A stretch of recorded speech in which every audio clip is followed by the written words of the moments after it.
What's up, my friends? Welcome to another video. I'm Rob Stewart, and I'm here to help you get your skin and your overall health back on track. In today's video, I'm going to be talking to Nikolai, who's a wonderful gentleman who's one of the members of my online course. Nikolai has made a ton of progress with his overall health and his skin, and he just needs a little advice, some extra tips and tricks to get himself over the hump to make it all the way to the promised land of fully healthy skin. So in today's video, I'm going to be giving some coaching to Nikolai. Group link is in the description box. So this is just one single question from Nikolai and I's full podcast coaching session, which you can access down below. For those of you guys who don't know, my name is Rob Stewart. I've been a skin health coach for over a decade. I've worked with a shit ton of people, and I'm here to help you guys. I also used to struggle with eczema, dermatitis, and psoriasis myself, and I have been free of all that crap for about 12 years. Creams and stuff, you know, like I tried tallow, I tried German creams, I tried like coconut oil, I tried all these different and different momentums also, you know, like after the shower, after, you know, like with the mushy of the still wet or something. But I don't know, like definitely I feel like hydration helps, but I don't know really if there's, again, I don't know if sorry if the question is stupid again about this. I'm not asking for a miracle cream, but if there's any behavior, have you checked it out where some sort of oils or creams have a better effect or something like that? Yeah, and this one's super individual. I think that, and you probably already know this, so this is more for the listeners and the people viewing, but we want to obviously use stuff that's all natural, that doesn't have fragrances, that doesn't have perfumes, that doesn't have endocrine disruptors or VOCs or anything in them that can lead to toxicity in the body. So that's a starting point for everybody all the time. All natural products. Now, one of the safest ones across the board is tallow, and tallow is made in a bunch of different ways from a bunch of different producers, and some tallow adds things like castor oil or manuka honey or coconut oil. Some is just plain. That's a good starting place for people. But things like coconut oil, jojoba oil, cocoa butter, these are some of my favorite ones because they have a low possibility of triggering anything with the skin. Now, seborrheic dermatitis is a completely different monster. Not only does it have the immune system issue, but it has a separate system of Rosacea. It's a certain type of fungal bacterial issue that causes the crunchy, weird, dandruffy, gross stuff. Something like a Dermazen or something that has antifungal, antibacterial, and none of the oils that feed the Rosacea, for those people, sebderm people, will be extraordinarily important. If you have seborrheic dermatitis and you're pushing coconut oil onto your body, you're actually feeding the bacteria, so that's not good.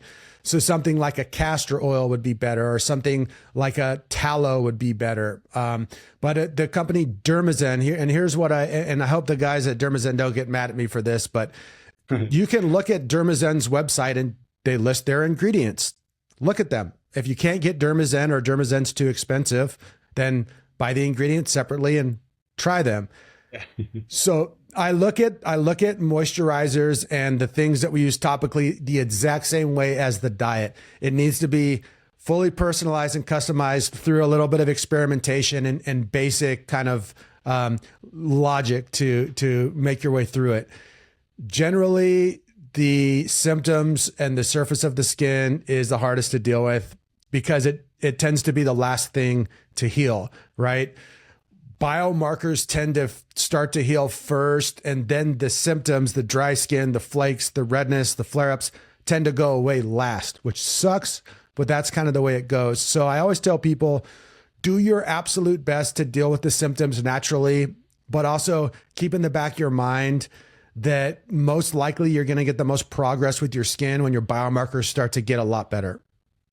Yeah, sure. I remember when I was in the US and when I kind of like joining using the app, and it was really cool because you can just measure it. Here it doesn't work so much, and I kind of like learned how to like measure it, no? So that's cool to try to keep, and also after the operation, everything, like taking way more notes on the sleeping. I definitely have suffered this year from insomnia a lot. So after the operation, taking track on like when do I go to sleep, when do I wake up, that's cool. And yeah, well, I mean, I've been experimenting with the oils and also the creams, so that's why I ask. But I know totally what you mean, no? Yeah, One dude, thing like, to add about moisturization, though, just this yeah, is sure. important. There is also a kind of subsection, a subgroup of the skin health community, the no moisture therapy people that have put out a ton of information, basically scaring people to think that moisturizers are holding you back. And I have to say that that's utter bullshit. Like, healthy moisturizers like tallow are just like eating nourishing food. It doesn't stop your body from producing moisture. Your body's going through an immune response. Even people with healthy skin, perfectly healthy skin, sometimes get dry skin. It's called being a human. You don't take away dry skin by not eating water, drinking water, dehydrating yourself, and stopping all moisturizer. I just needed to throw that in because one thing that I did find helped me radically and helps a lot of my clients was having no shame about putting moisturizer on 100 times a day. I used to have coconut oil and tallow on me all the time. And anytime my face or my elbows or my scalp got dry, boom, lube up. I was moist and clean all day long. And if I woke up and I had flakes, I would get them off. I would use some type of exfoliating gently and get rid of it. And then moisture. It took away some itchiness. It helped with my inflammation. And for me, if I went to bed and I was very, very lubricated up, it helped me sleep through the night much better. For those of you who'd like to give Dermazen a try, there will be a link for it in the description box. Give it a peep.